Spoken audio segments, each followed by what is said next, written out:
কারোর ছবি আঁকড়ে ধরে থেকে তাকে বেঁধে রাখা যায় কনক?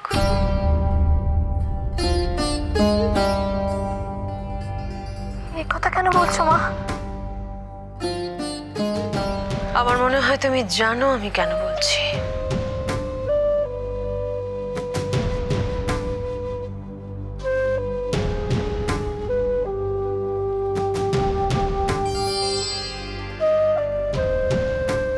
আমাকে একটা কথা বলো কনক, যেদিন তুমি সাত্তকীর সঙ্গে গিয়ে তিস্তাকে এ বাড়িতে নিয়ে এসেছিলে কি ভেবেছিলে? আমার মনে হয়েছিল মাও সত্যি অসুস্থ, ওকে দেখার কেউ নেই।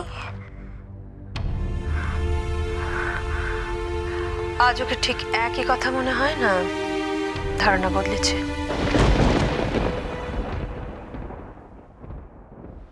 আমি আমার মনের কথা শুনেছিলাম মা,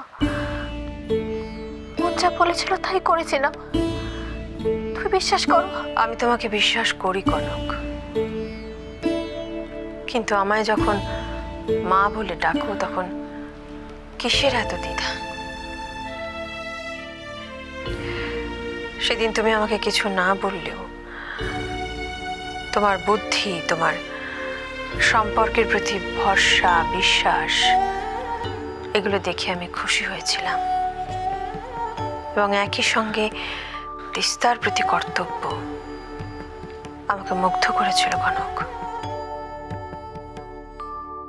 তুমি সেদিন অনেক কথা আমাকে বলতে পারতে কনক, কিন্তু বলনি। তুমি বললে আমারও তোমাকে কিছু বলবার ছিল। আমি তোমাকে বলতে পারতাম যে তোমার এই সিদ্ধান্তে আমি খুশি হলেও ভয়ও পাচ্ছি কনক।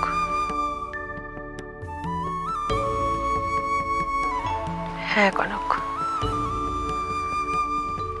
আমি খুব ভয় পেয়েছিলাম সেদিন, কারণ আমি বুঝতে পেরেছিলাম যে এরকম একটা দিন আসবে। কি করে জানতাম জানো? কারণ তিস্তার মতন মানুষদের আমি খুব ভালো করে চিনি কনক। এরা নিজেদের স্বার্থ ছাড়া এক পাও চলতে পারে না, কোনো কাজ করে না। তুমি একটা কথা ভেবে দেখো কনক, ওর ভাই রাহুল এখন জেলে, তাহলে তিস্তার স্বার্থ কোথায়? আমি বুঝতে পারছি মা, তুমি কি বলতে চাইছো? আমি এটা আরো অনেক আগে বলতে চেয়েছিলাম কনক, আর আমার মনে হয়েছিল তুমি এটা বুঝবে, কিন্তু আমি আমার ভুলের খেসারত দিচ্ছি মা, এটাই হয়তো আমার প্রাপ্য ছিল। কোনটাকে তুমি ভুল বলছো কনক? তিস্তাকে তুমি সাহায্য করেছো, ওর ভালোর কথা ভেবেছো, ঠিক করেছো। যে কোনো মানুষ বিপদে পড়লে তাকে সাহায্য করতে হবে বই কি, কিন্তু প্রশ্ন হচ্ছে কিসের মূল্যে? এই সব করতে গিয়ে যদি তুমি নিজেকে ভেতরে ভেতরে শেষ করে দাও, সেটা কোনো কাজের কথা নয় কনক।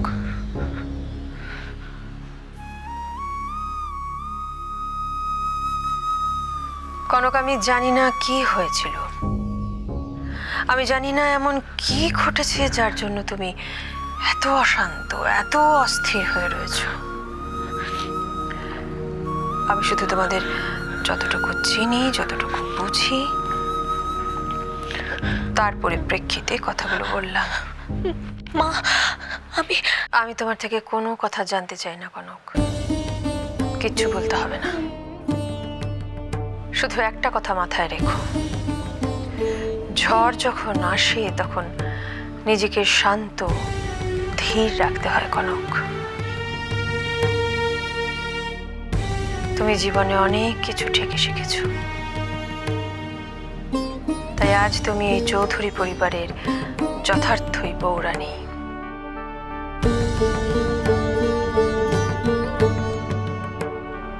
আর ভয় পাবো না মা, তুমি একদম চিন্তা করো না।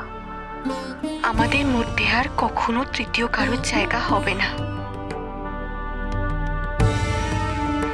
কনক,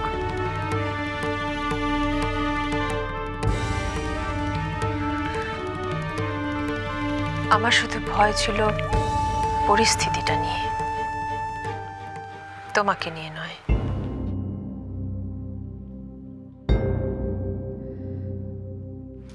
মা হিসেবে আমার কর্তব্য তোমাদেরকে মধ্যে মধ্যেই বাস্তব পরিস্থিতিটা সম্বন্ধে ওয়াকিবহাল করে দেওয়া, বুঝিয়ে দেওয়া, আর সেই কাজটাই আমি করি।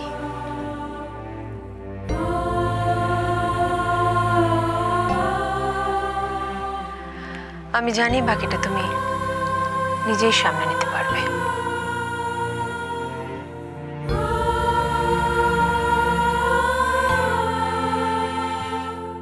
রাত হয়ে গেছে, শুয়ে পড়ো।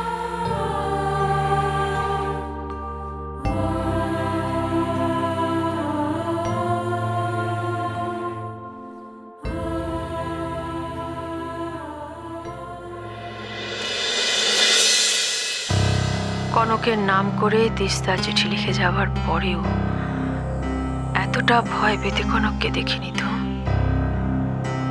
কি এমন ঘটেছে যার জন্য ও এত ভয় পেয়ে রয়েছে?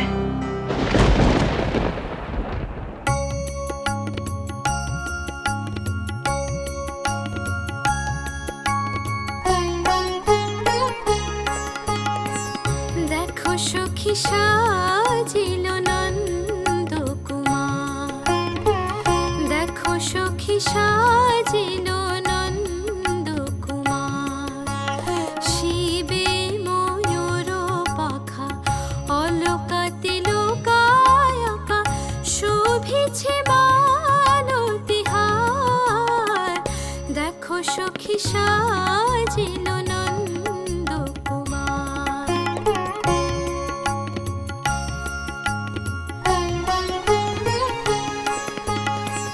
চন্দনে কি বা শোভা, মাধুরী মনোলোভা, বধূই তুলনা বধূয়ার, বধূই তুলনা বধূয়ার, মৃদু হাসি বয়ানে কতই মোহিনী জানে, কত ছলা চিকন কলার, দেখো সখী সাজিল নন্দ কুমার।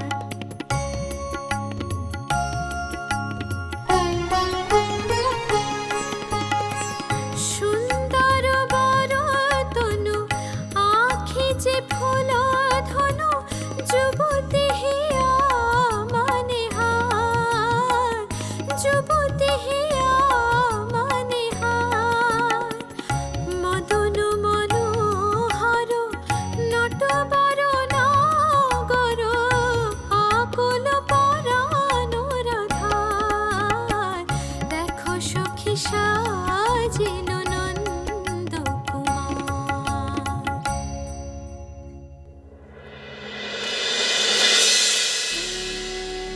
আমি জানি আমার ভাগ্যে তাই ঘটবে যা তুমি লিখেছো আমার জন্য।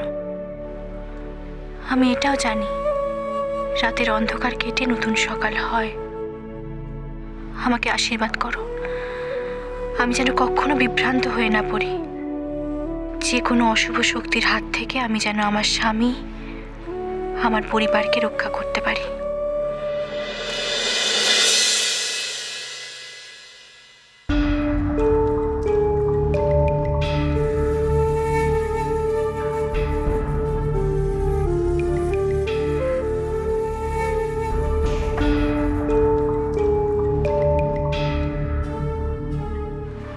সাত্তকী, সাত্তকী, একটু ঘুমাই কনক প্লিজ। সাত্তকী, আমি কনক নই, আমি তিস্তা।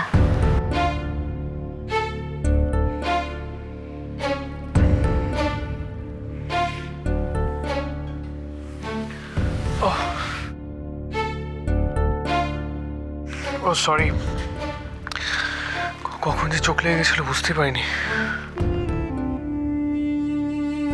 তুমি তো এখানেই ছিলে, মনটা পড়েছিল বাড়িতে বউয়ের কাছে।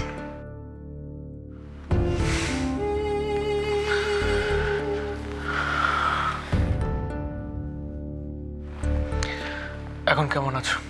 তুমি কাছে থাকলেই আমি ভালো থাকি সাত্তকী।